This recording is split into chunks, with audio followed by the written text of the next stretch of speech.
Well, like you said, or we're back. I hope. Um, let's see if I think we are okay and get back on there.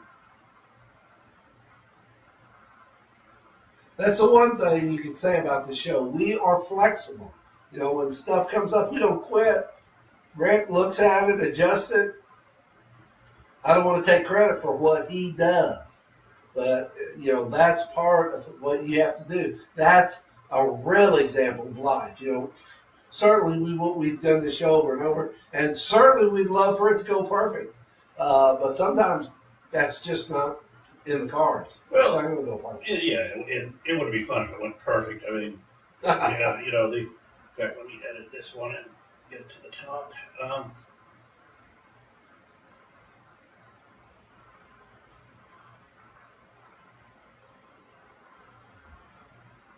Okay. Up here first.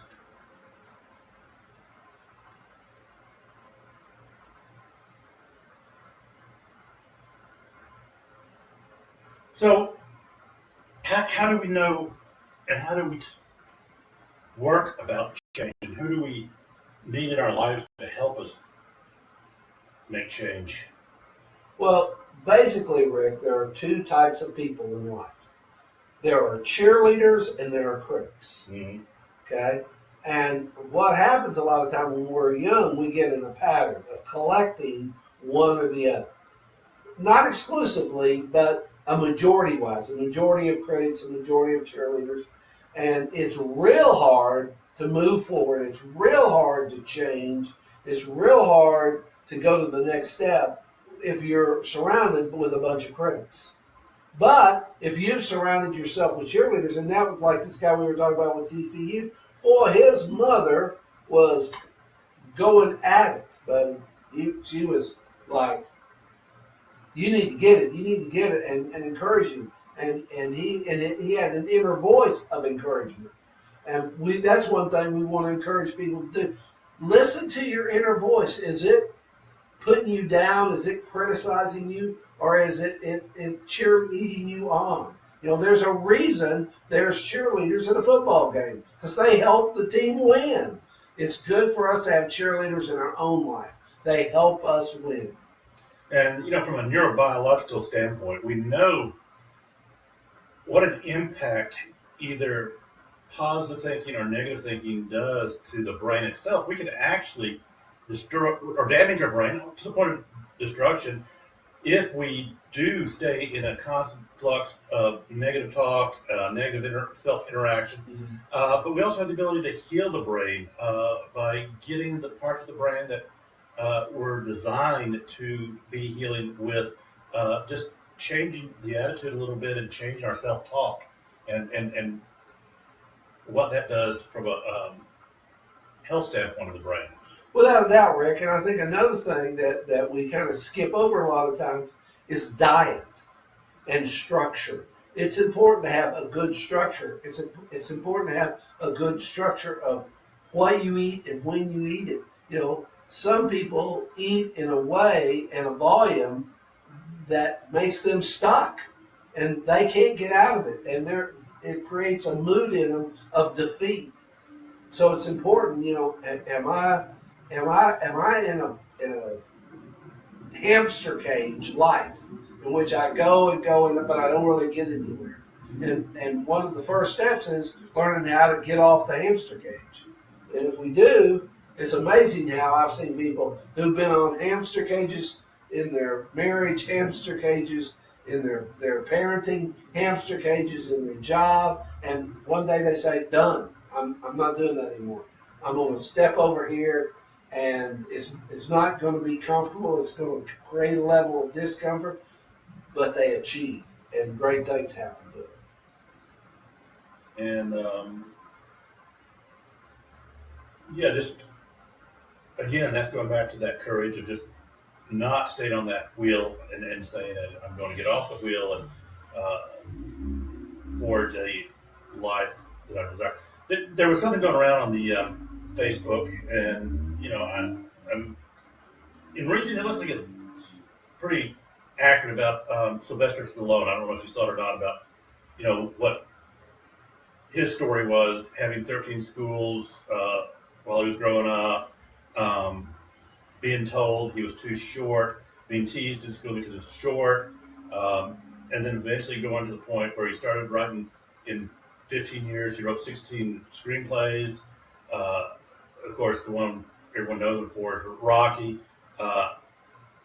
Was told by agents that it was just too predictable, that Rocky would not be a viable screenplay, wouldn't do anything, but he didn't give up. He kept pushing it, and then he finally found somebody that lucked at it, but they said they didn't want him to be the main character, and he wanted to be the main character, and they said, we'll pay you $350,000 if you say it's okay, or don't push us on that, and he said no, so they paid him $35,000 for that movie, Rocky. Wow. But that's what, and I'm always reminded of Colonel Sanders. Mm-hmm. He is such a hero. We it's a chicken guy. Oh, Kentucky Fried Chicken. But you got to look at his background. Defeat after defeat after defeat after defeat, all through his life, all in every area. He was hitting roadblock, but he never gave up. And at 65 years old, 65, he hits it. And Kentucky Fried Chicken becomes what it is today. And he died a multi-millionaire after a lifetime of failure, a lifetime of roadblocks, a lifetime of hitting it. And Stallone's the same way. We're not saying you're not going to hit tough times. We're saying count on hitting tough times. Mm-hmm. Tough times are coming, especially if you want to grow, especially if you want to do something different. Especially if you want to move up, you are going to get resistance. That's just normal. People who tell you the other are trying to sell you something. That's not real. Change is difficult, and it takes determination, and you need as many cheerleaders in your life. Woo, buddy. They got to keep, because you're going to have to be knocked down. And you certainly need people who are going to say, get back up, get it. Get back up, get it. And eventually, you're going to knock it down. And, the first thing you'll hear most people say is, I hate change. But it is change which brings about the positivity that we want in life. And we don't become stagnant, and we don't just flounder around. So, Rick, did you ever think this is where you'd be in 2017? No, I tell people all the time, if I ever get anybody who watches, who knew me in the past, I think they would be shocked that Rick's doing what? Yeah, really. That's it. I can remember in high school taking typing 101. Why? Because they told me that's what I needed to take. And I said, shh. And I was thinking, what is going on here? And of all the things I learned in high school, I use that more than anything else. Now with the computer keyboard and everything, I'm typing all the time. I'm so glad that really helped me get through school. Goodness gracious. But boy, when I was taking it, I was thinking, man, this is a waste of my time and energy. And the teacher come up there, A, B, B, B, B. And I thought, this is the most ignorant thing I've ever seen. But again, I still use it today. Years have gone by. I've lived in different places. I've gotten different degrees all through that typing. You just never know. It's you have an opportunity, jump on it. You have information available to you, jump on it. You're around people. And they're not always going to be the easiest people. The people that are going to move you forward are going to feel like being, petting the cat the wrong way. That's what it's going to feel like. It's not going to be, this is a person who's easy, like Sunday morning. It's easy. Well, you can just count on complacent. When you hear easy, think complacent. When you hear easy, hear stuck. Because that's what, I've never heard of anybody who achieved an easy. I've never heard of that. It's always, I had a fight to fight, and I jumped in on it. and I did what I had to do. You know, if I had to scratch and I had to bite and I had to chew and well, I did whatever it took because I was going to win. Yeah. And it's that winning attitude.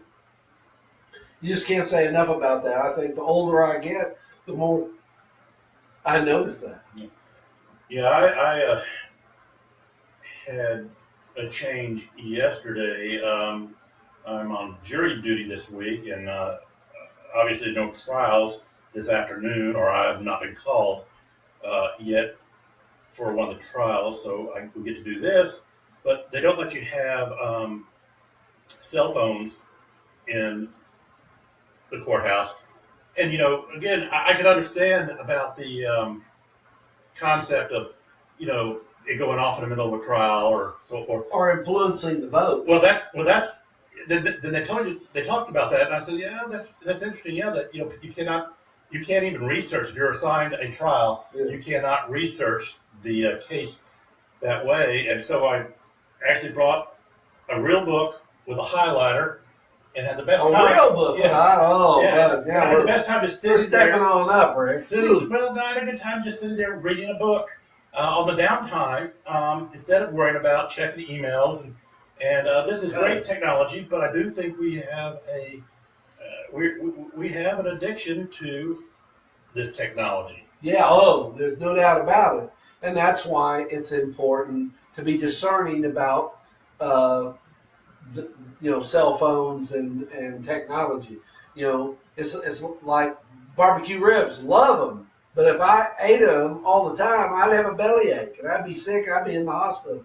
You know, I'd eat them maybe once a week. You know, you find out how much your body can handle and process and still be okay. And that's the same way with cell phones.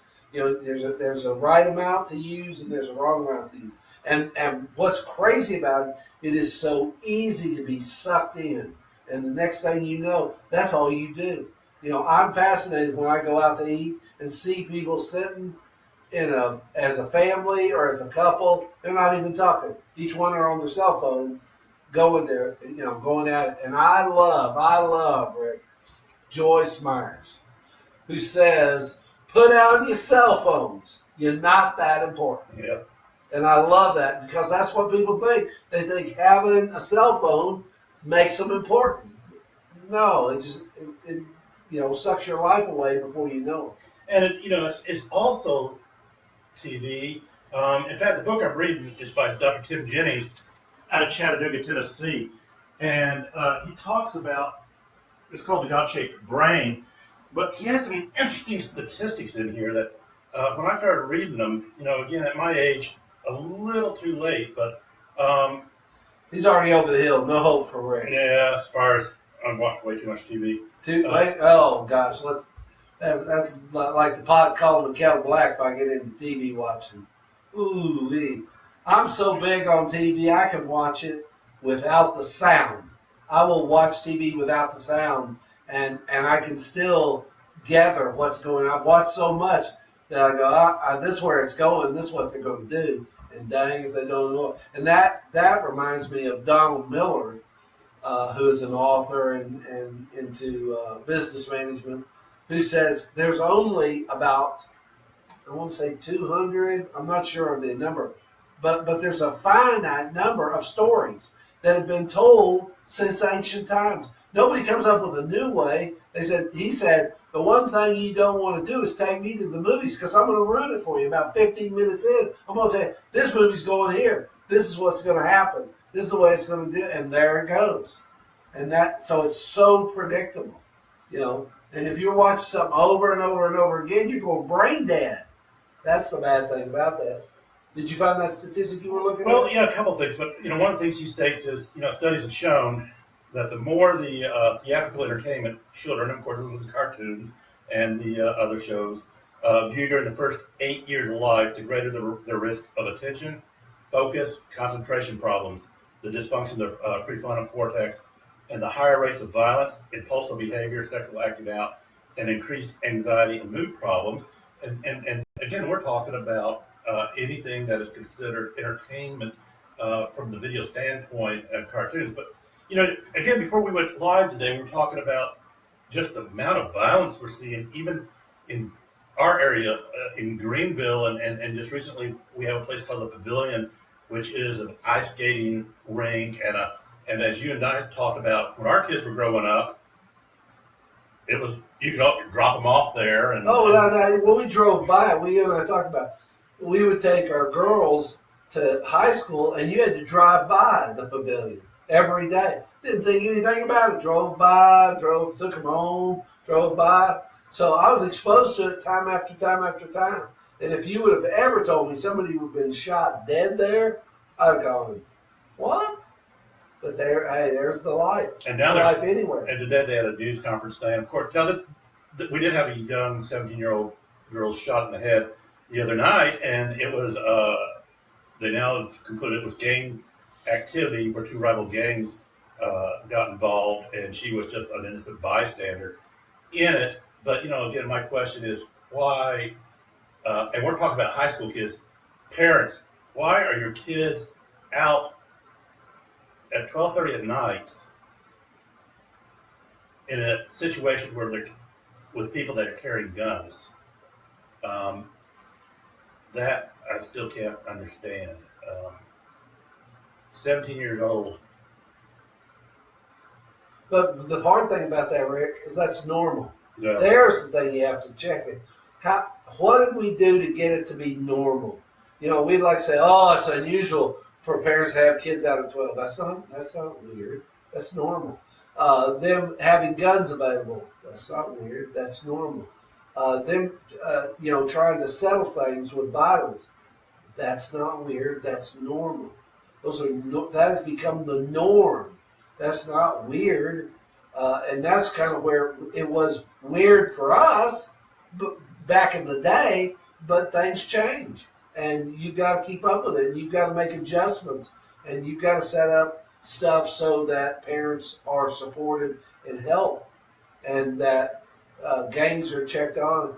Two things I've always said as a therapist. If a teenager has time and opportunity, bad stuff's going to happen. Yeah. I guarantee it. Time and opportunity. That's all they need. The time to do it and the opportunity to do it. It's not like they're brain surgeons. It's just they're sitting around. There's nothing to do. They got the time. This comes up.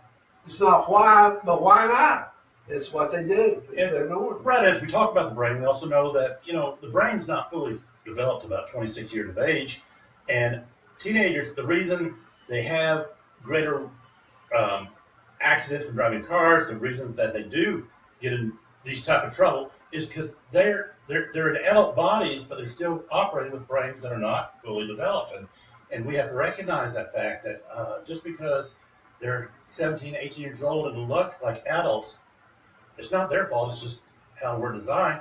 Is they're still being challenged by the developing brain and trying. And this is what that age is supposed to be doing: is figuring out how to do life, but without direction.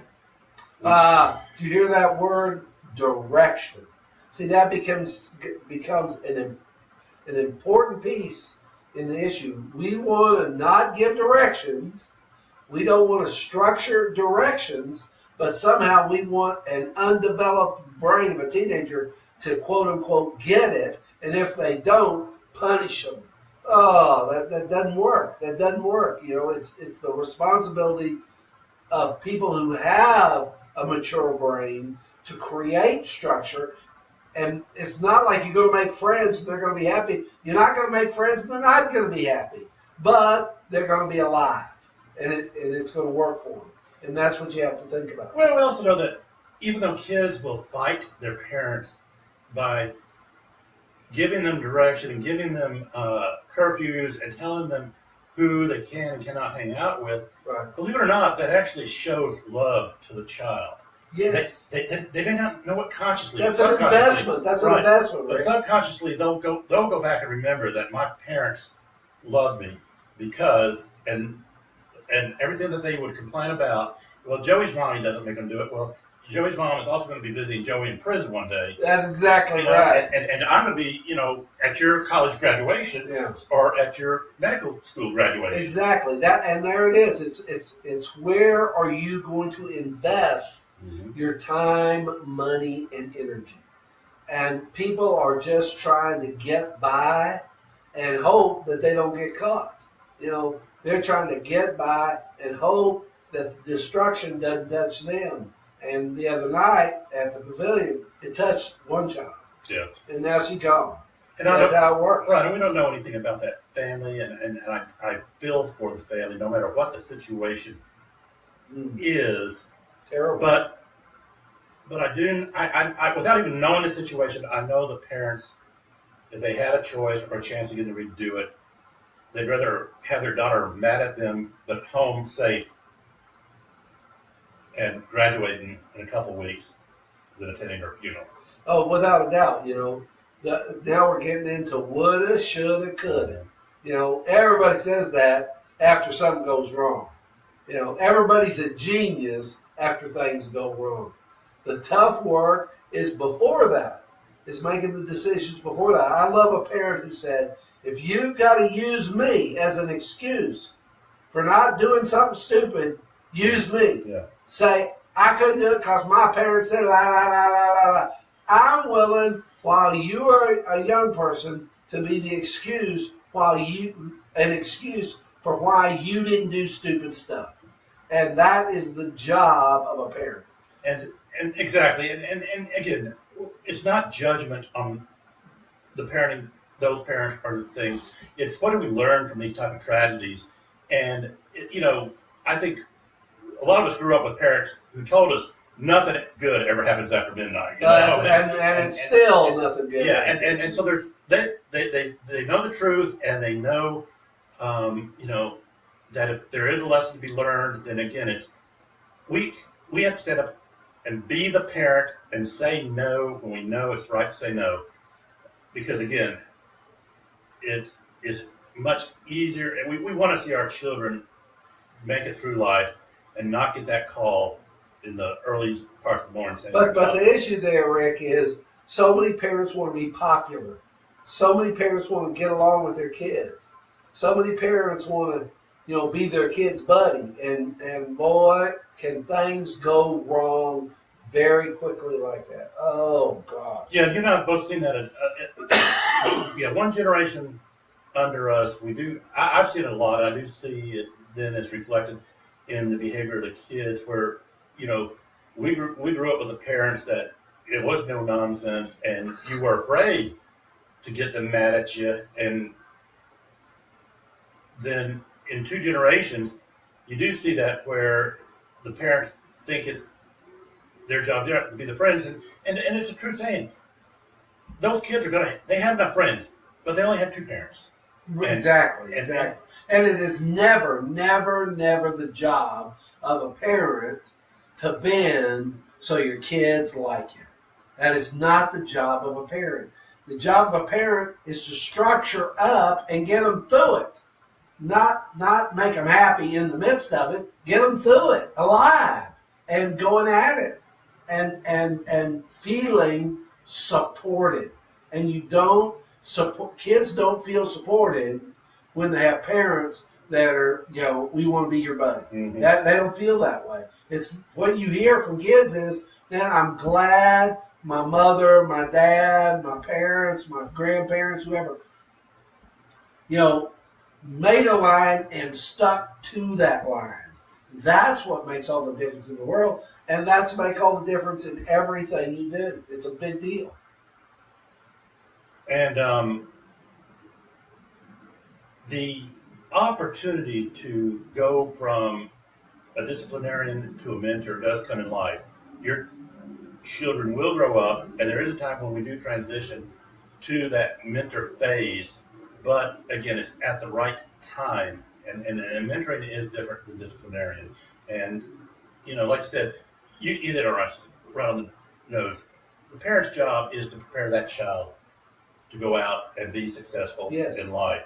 And then you can continue with that through the mentoring as an adult to an adult. And I don't think any child or parent ever wants to lose that connection where the child does not feel that they can look to their parents as mentors, but it is a different relationship. There is a point when you cannot tell your children what to do, how to raise their children, how to spend their money, we can mentor them, but they're still going to do what they want to do. But the raising, if the early part was done right, then they'll transition or they'll accept that mentoring. The one thing they're going to get if it's done right, Rick, is on the backside, they're going to be willing to ask the question. Mm-hmm. You know, if you've not done that, then your kid, they think, why ask mom and dad the question? You know, they're going to say something stupid anyway.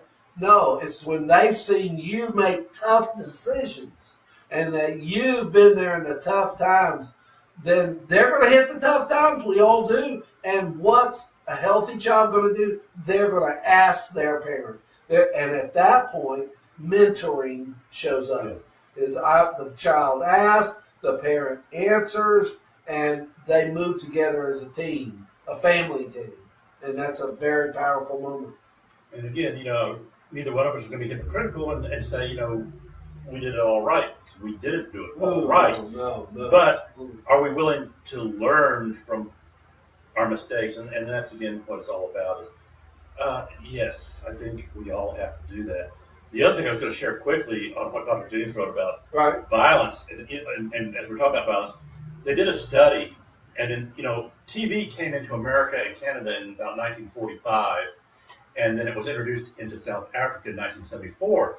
But he wrote that they've done studies and statistics and found out that between 1945 and 74, after the introduction of TV in the United States and Canada, that in Canada, homicide rates increased 92%, and in the United States, murder rates increased 93%.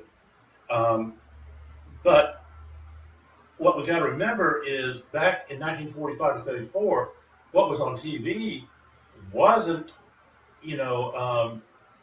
family friendly. Yeah, it wasn't these crime shows today. It wasn't homicide, SUV, criminal mind stuff. It was Howdy Doody. It was Lassie. It was Dennis the Menace. It was Leave It to Beaver, I Love Lucy, Car 54, Gilligan's Island. And so what Dr. Jennings is saying, and he's done studies that, this type of entertainment and what it truly does to the brain. And so now imagine, so why are we shocked that we're seeing so much violence when not only have we gone through this, but now the shows on TV are all these type of where there's murders and rapes and violence and and this is what brains are being fed with today. Right, and you get used to the type of food, and that's what you're going to eat. I'm a great example of that. I'm a meat and potatoes guy, and my family likes vegetables, and the thing is, don't serve Roger vegetables because he's not going to eat them. So I'm trying my best to expand and get with the program, but it's tough. I grew up in my family. They put a piece of meat and a potato in front of you, and that was a meal. And it was simple, and it was 1-2, and you weren't given any choices. Either eat that or starve was the plan. And so it's tough to change even the little things, but that makes such a big difference. Your diet, your weight, your parenting, your marriage, everything is about investment and going through, not trying to avoid the tough times, going through the tough times. Makes all the difference in the world. I mean, they're just support each other through it. Yep. Well, for those that do watch this locally out of the upstate South Carolina, you look for Roger on the Peggy Denny Show, and I'm sure it goes out nationally. Yeah, it goes out to a lot of markets. Now, you may not make it to Vietnam or the Philippines, but they could go online, I'm sure. There we go. But yeah, look for the 1 o'clock tomorrow, channel 16. Peggy Denny, I'll be on.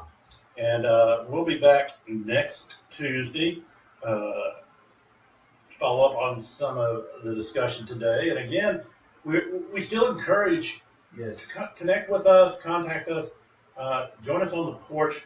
Maybe we'll try something new. I don't know how it will work, but maybe we can do a call-in or something. Maybe use your new iPhone and think. I've got high tech. I got an iPhone. Or figure something out, and for those that want to do it. But with that said, we will be back next Tuesday, and we look forward to seeing everyone. And Thank you for joining us on the porch. yeah, I put this on the introduction, but do us a favor. I think we shared that we got close to almost 700 views at one time. If you would share this on your Facebook feed, let's see if we can get to 1,000 people to view. My sister in El Paso shares this. So don't let my sister outdo you. Share more than she shares, okay? In fact, I think we might get to meet your sister soon. Coming up. I think she's going to be on the porch with us. All right. So you won't have to guess. You'll see her in person. So as we do that, let me see if I can use my remote mouse to remotely finish this as you guys watch, and I don't have to get up. And